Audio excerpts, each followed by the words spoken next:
G'day everyone, welcome back to Nat's Knackers Yard. I'll be Nat, this will be my Knackers Yard, and today we're going to be pissing around with Charlie's CB200 tank. From the last upload I got it in that lovely shade of blue, that kind of quite retro shade, but that's not the end state, that's just the beginning. What we're going to be doing is masking it up, get the black on it, and get that nice original-esque shape on the side. Cool, let's get indoors where it's warm, it's cold out here.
Right, so both sides done, as good as I can do.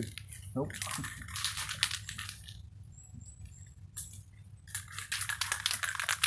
I just thought something flew off then. It did. So I'm shaking it. So we're back on my favourite, on the cam brush, on a satin black. I don't think I'm going to film all these coats.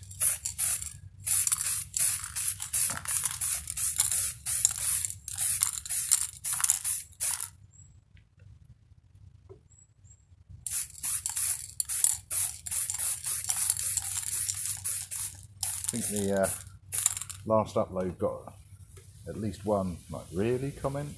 I'm not entirely sure what they meant by that, you know, whether or not wine that you just showed us spray painting a can a tank one colour. Well, that's how these things go. This isn't a how-to, this is just following my progress on various projects and bits and pieces. Sometimes you get demonstrably quite a lot done, other times you need to do the prep.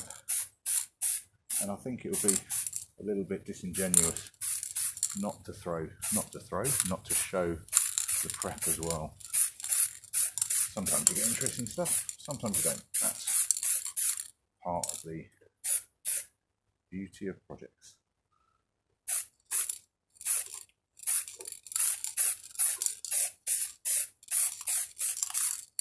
Right, that'll do for coat one. Come back and do another one in 10 minutes. Coat two. Number three.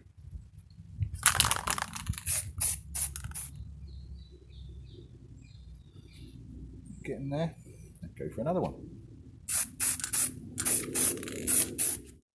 Right, now I'm not sure what happened here, but my audio seems to have died, so I'll do it as a bit of a voiceover. So I'm never sure how long to leave paint before trying to pull off any tape or anything. So this is touch dry as much as anything else. So it's not cured, but it's not tacky. What I'll do is go for a bit of fast forward action with a bit of tunage.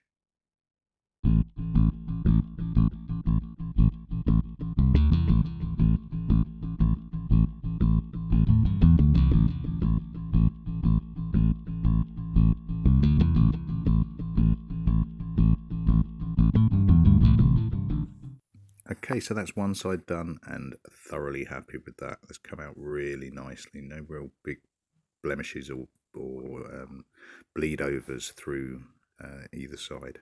Now let's get on and get the other side off. I don't think I'll record it though. Right, and there we go. That's both sides off. I'm really chuffed with the end result, and the ultimate look and feel of it is, I think, really quite special. Lots of concern over flaking, but if you compare it with the how it looked to start with, and it's carrying across that look. That's what I was after, is carrying the shape of that cutout around. I don't have the Honda badges, Charlie does, but I think if he just blacks those out and bangs them on, they would look, you know, absolutely spanking. And I think this colour choice of a kind of a very retro blue really works quite nicely. There's a couple of little tiny blemishes, but nothing that concern me. I'm not a professional at this. I am still finding my way doing it with dodgy conditions and dodgy places. A fair amount of graft into trying to get that uniformity and that mirror from one side to another, which is there or thereabouts. You know, it's not perfect, but I'm not a professional by any stretch of the imagination. But it looks pretty smart, I think. Really nerve-wracking pulling off the tape and the little flakes like that coming off, but actually it's carried the edges relatively sharply. Now there is a question as to whether or not that big expanse of blue is now too much and won't fit the bike and won't suit the bike, and I've got a couple of options as to whether or not we want to do something with that, or whether or not it will work as a flat canvas as it is in that beautiful like off blue, baby blue. And I could texture it, and looking at those texturing options, you've got my very familiar, what I call my dappled effect, which is just black dappled. You know, it's that plastic bag approach, which I think would look brilliant. I've used it before on several bikes. I routinely candy coat over the top, but you know, that's not the intention for this one. That's the sort of look that the expansive blue would be across the back, just to blend it in a little bit. Probably not on the outer rim. I quite like that as a solid line, but potentially on the inner piece.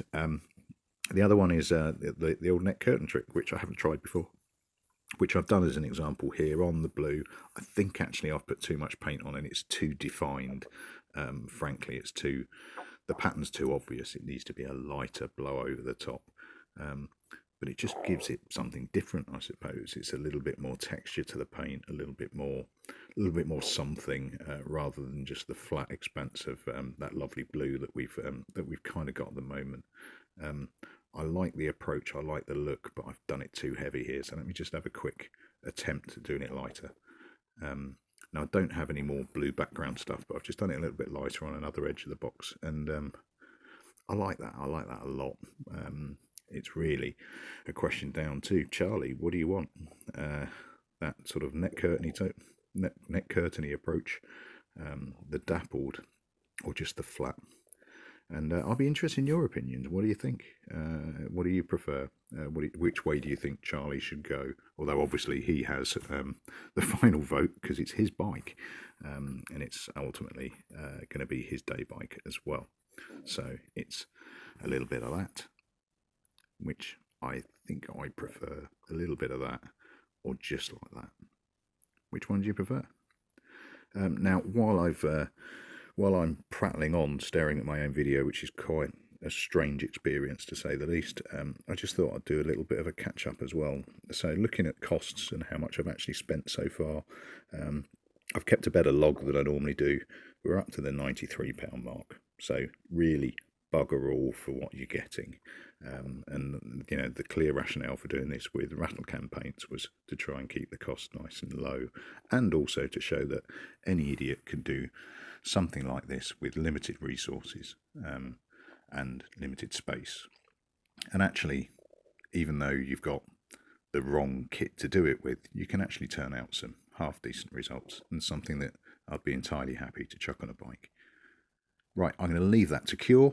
That's going to get a good week to cure and to completely gas off. Get a decision on Charlie as to what he's after, and then next weekend should be the opportunity to get it nice and cut with a bit of 2K clear over the top, nice and petrol proof. So it's a bit of that, or flat as is. Take your pick. Cheers all. I'll catch you on the next one. Ta-da.